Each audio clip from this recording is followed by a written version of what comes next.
On June 30th, 2018, the National Partnership Agreement on Remote Indigenous Housing expired and was not renewed. A $5.4 billion strategy, NAPARI sought to address overcrowding, poor housing conditions, and severe housing shortages in Indigenous communities across Australia.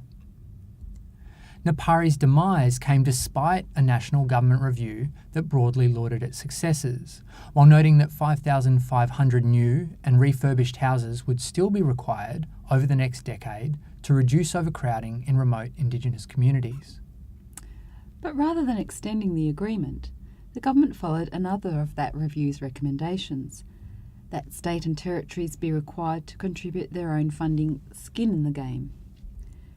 The move to bilateral agreements constitutes a major shift in financing arrangements for Indigenous housing, which since the 1960s and the movement of Christian missions off Aboriginal lands has been administered by the federal government. This shift has nonetheless attracted little media attention, buried below other, more spectacularly racist scandals. It's hard to make an event out of nothing, says one of anthropologist Chloe Armand's informants about the difficulty of representing the cumulative effects of infrastructural violence. Thus far, the result is shorter-term one-off deals brokered with states and territories, $550 million over 5 years in the Northern Territory, unspecified amounts for New South Wales, Victoria and Tasmania, nothing so far for Queensland, and an unresolved standoff with Western Australia.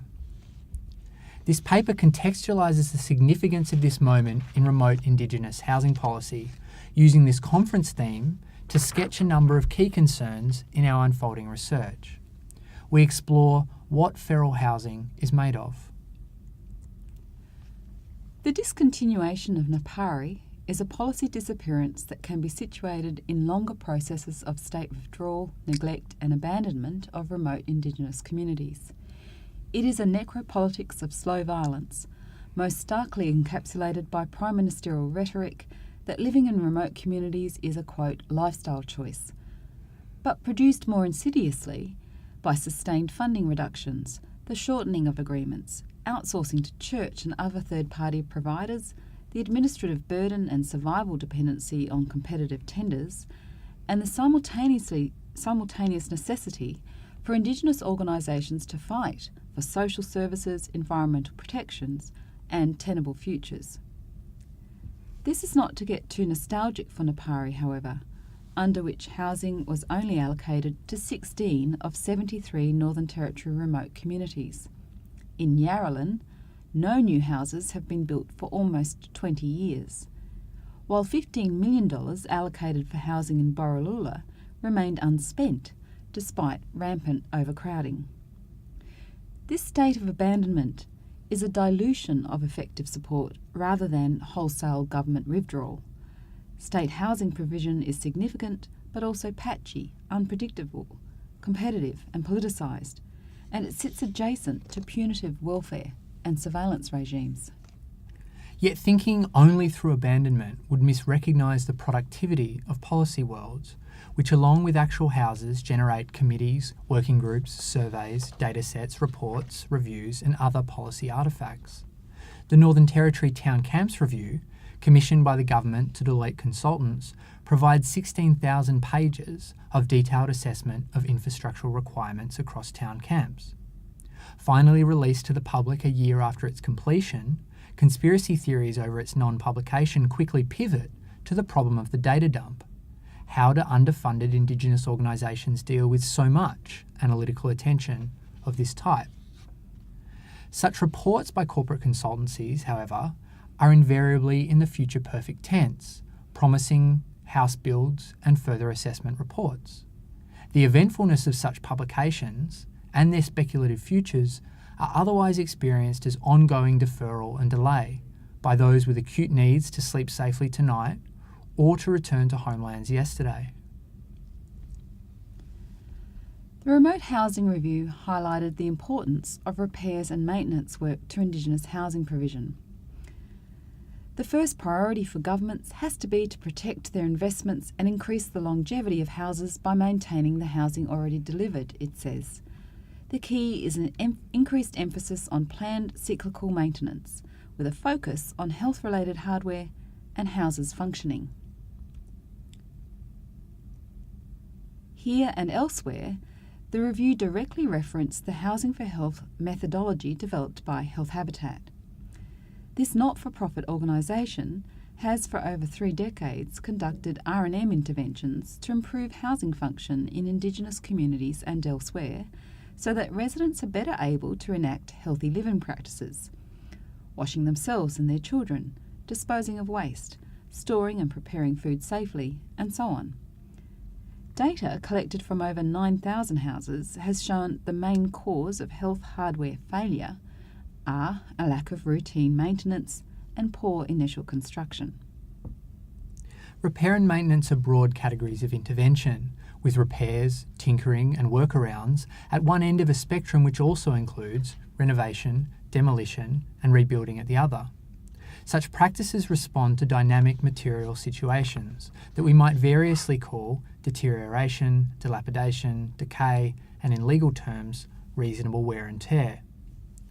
Cyclical repair and maintenance staves off the slow violence of neglect. It helps people to live with breaking things. Although the positive health and infrastructural impacts of planned recurrent R&M have been clearly demonstrated, government housing programs have focused instead on new builds and major refurbishments.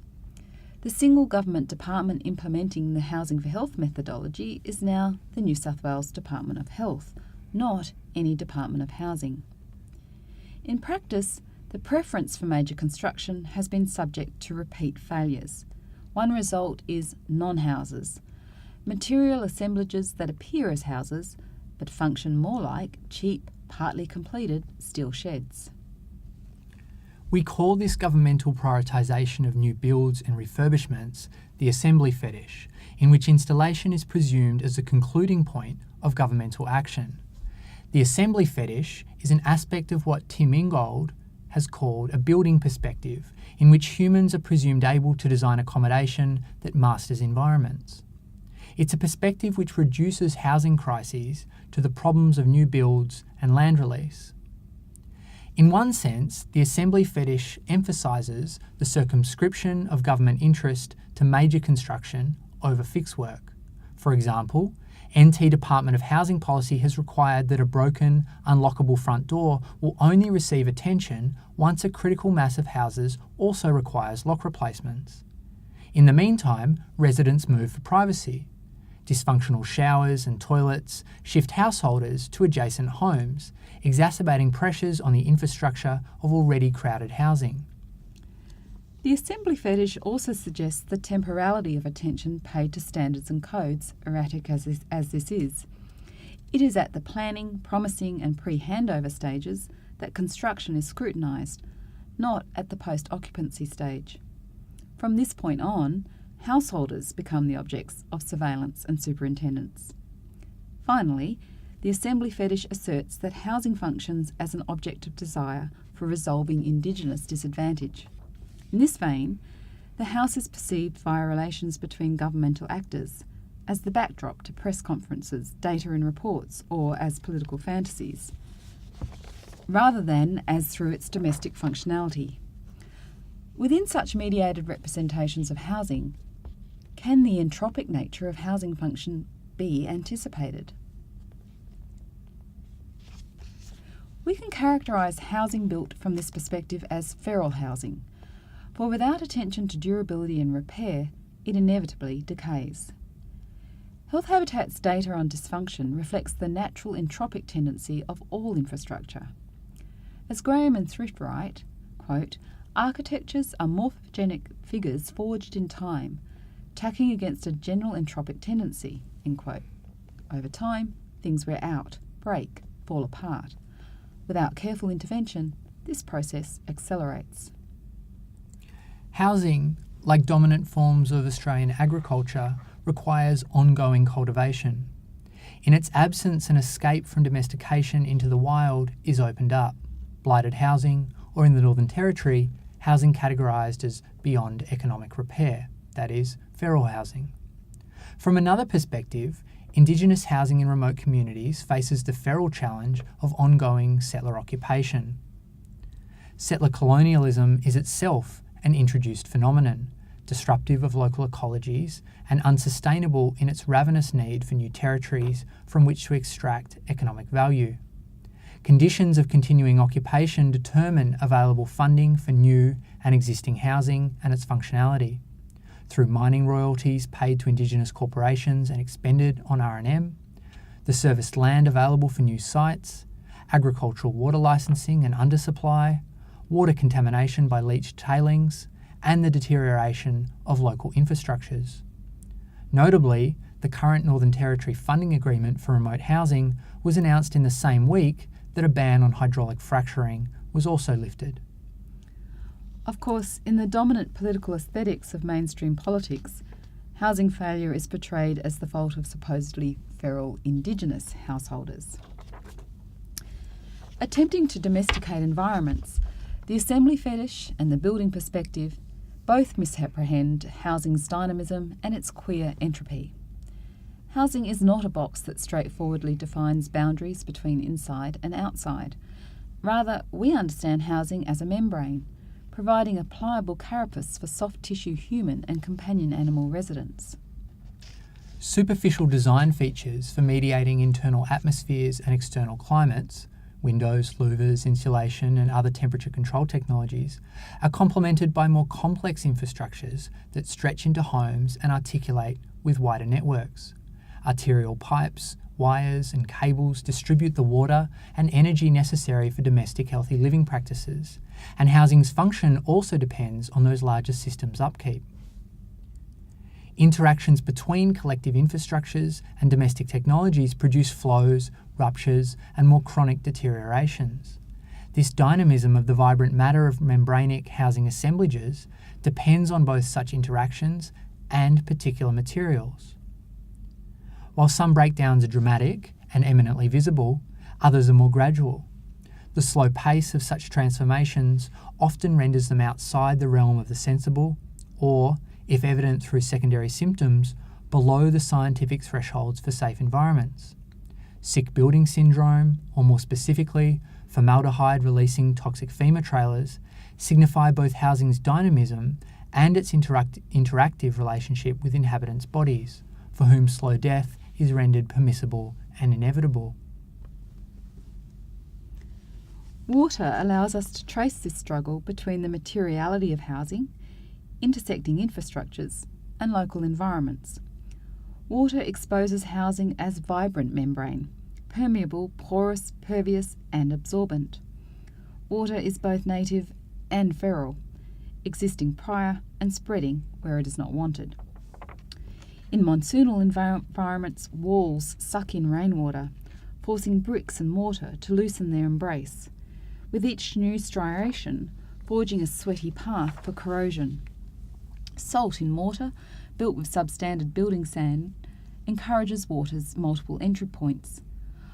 Water softens the muscularity of support beams, and when it dances on metal, shows itself to be an electrolyte, capable of strengthening its conductive properties by taking carbon dioxide from the air and creating carbonic acid, able to dissolve iron. Even better if the water is salt-loaded, be it from the liberation of salts in artesian waters as pastoralists and miners pull more and more liquid from the subterranean earth, or as spray from coastal waters. Salty water and acidified water are electrolytes on steroids, able to deconstruct the functionality of load-bearing steel frames at far greater speeds. The complexity of such interactions indicates that there is no single water, and thus, contra the building perspective, no single way to guarantee housing's protection from local water worlds, though of course good design and regular R&M mitigate deterioration. The failure to provide for cyclical R&M is further exacerbated by the conception of remote Indigenous housing as unprofitable stock. Its potential to generate capital is presumed to be exhausted from the point of installation, before which money can be turned through bureaucratic design, procurement and construction work. Its ongoing effects to support or impede householders as worker citizens is less often considered. Public housing too goes feral when it escapes capitalist cycles of exchange and value creation.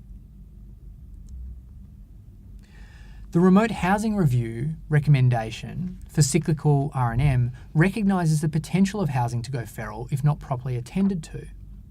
Our research probes why it is so difficult to incorporate cyclical R&M into major government housing and infrastructure programs, given decades of evidence demonstrating the connections between planned R&M and improved health outcomes for householders.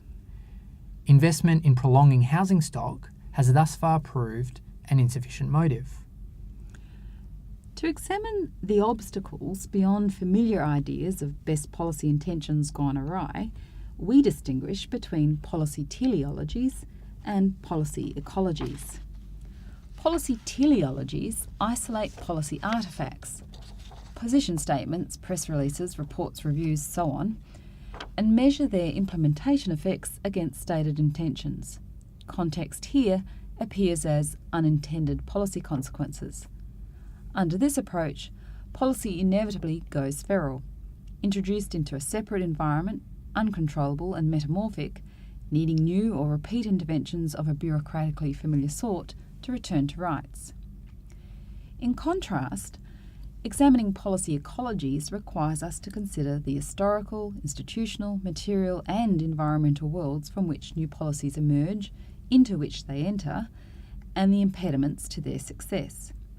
This includes the carpet world of policy making, the networks of action it engenders, and the policy histories that laminate any given scene.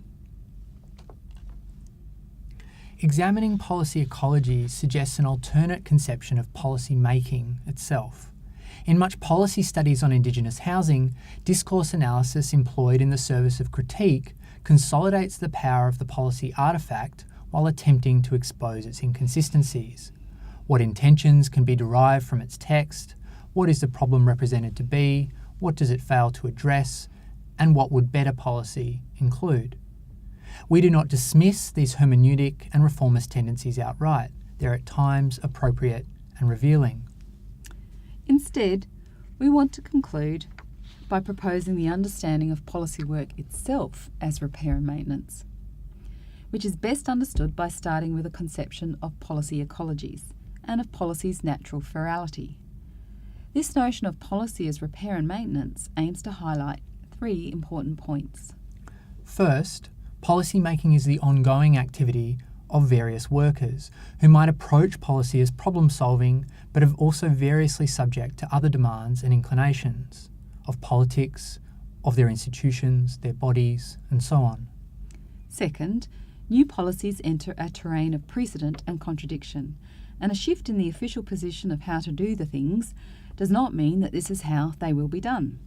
Former policies haunt current practices and are embodied by householders, houses, and infrastructure's material limitations and affordances, all of which bear on policy effects. Third, and because no policy is enacted on a blank slate, policy either attempts to mould the world in new directions or hold things together as they are. In either case, legitimating forms of action and resource allocations. Bringing either vision into being is the work of adjustment, influence, redirection, and nudge. It's endlessly partial and inadequate. Our conception of policy as repair and maintenance does not eschew the potential to differentiate between policies in terms of their novelty, scale, or significance.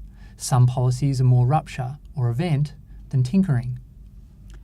However, we suggest this notion exposes a logic of policy making in general, that it is necessary or that without constant tinkering things will fall apart.